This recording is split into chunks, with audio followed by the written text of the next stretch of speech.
Hey YouTube family and friends, in today's video I'm going to show you how to protect your watermelon plot in wintertime. That's right. How are we going to do that? I'm going to tell you in a minute.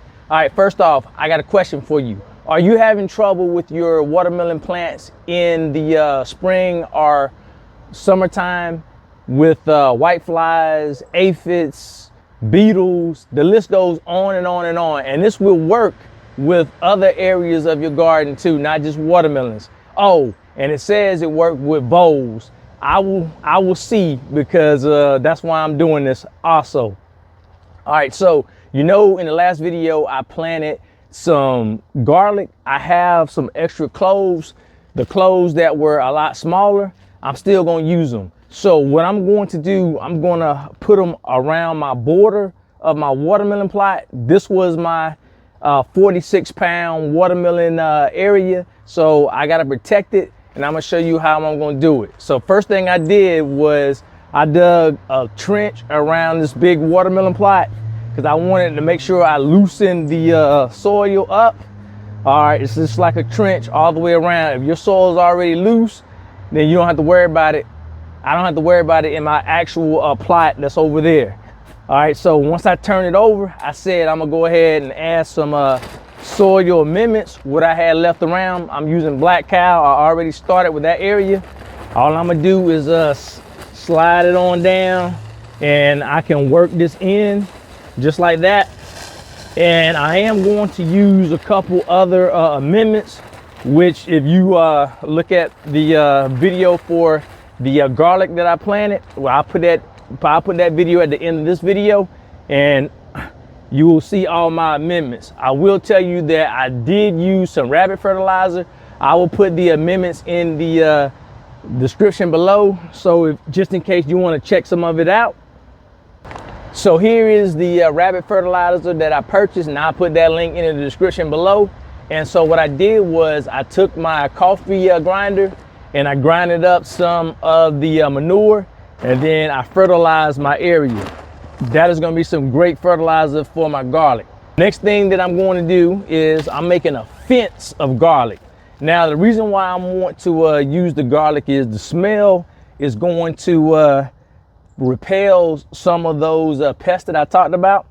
And I'm just going to stick this 4 inches down, 3 to 4 inches down.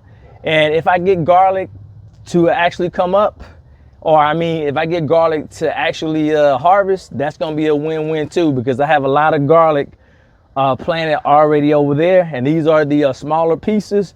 I'm not letting any garlic go unused, so I want to go ahead and get these pieces in so that I can get the benefits of the actual smell of the garlic. And hopefully, if I can repel voles, that's gonna be a win-win. You never know, I may have monstrous watermelon coming out this plot again, because I'm shooting for over 100 pounds this time, and I think I'm gonna get it. All right, so here's a closer view. All I'm gonna do is make sure that it is point side up, just in case you're not gonna watch the other video. I want to make sure that you know how you should plant it so that you can increase your success. And all I'm gonna do is I'm going all the way down, and I'm going to make a fence with it, a garlic fence. And so hopefully the smell, like I said, will repel all those bugs and voles, hopefully. So in a second, I'm gonna take you around so you can look at my entire trench that I made. And like I said, the only reason why I did that was because the ground over here is kind of hard on the outside edge of where my melon plants are. But let me show you what I'm also going to do. All right, so you see, this is where my plant was actually in. I had to stake these because of the vole activity. The voles did not get through because I had those stakes down. This is something I tried, but if I plant it back in here or in this area, I am going to plant some garlic in the area as well, just all throughout. And I'm not going to get it close to the actual root ball where I'm going to plant my melon plant, but I'm gonna have them staked up all across the different areas even closer. as well as you see my border that I just made going all the way around, where I'm going to have that big fence of garlic.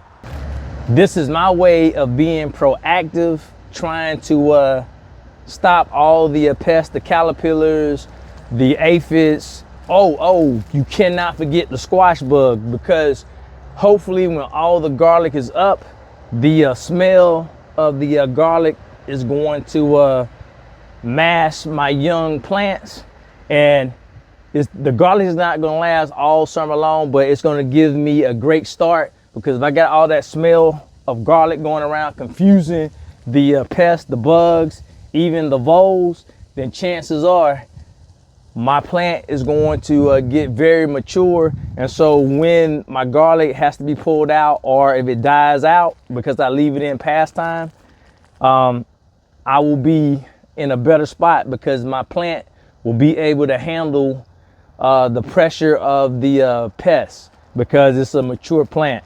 Because normally when we do this early on, when they're so young, the plants, then it's going to be easy to take them out if they have a lot of pressure. And you can also use some of your cloves as sprays as well. But I'm just trying to think ahead of the game, so when my garlic comes up, it already has that smell, and then that gives me a fighting chance to keep the pest away from my young plants. All right, so this is just one thing you could try, especially if you got extra garlic or you pulled out those small pieces, because I'm not letting not one single garlic clove go to waste. All right, so let me know in the comments if you think this is a good idea. And I just want to help someone if you're struggling with the pests coming in the spring or the fall time. And it doesn't have to be with your watermelon plants, because I put some in other beds as well. Because I'm just getting ready for the fight we're gonna have in the spring/summer when it gets hot, dealing with these pests. All right, so I'll see you in the next video. If you haven't seen the video, I'll put it up for the garlic planting. And also, I do have one more watermelon video coming out, so be on the lookout. I'll see you in the next video. Bye.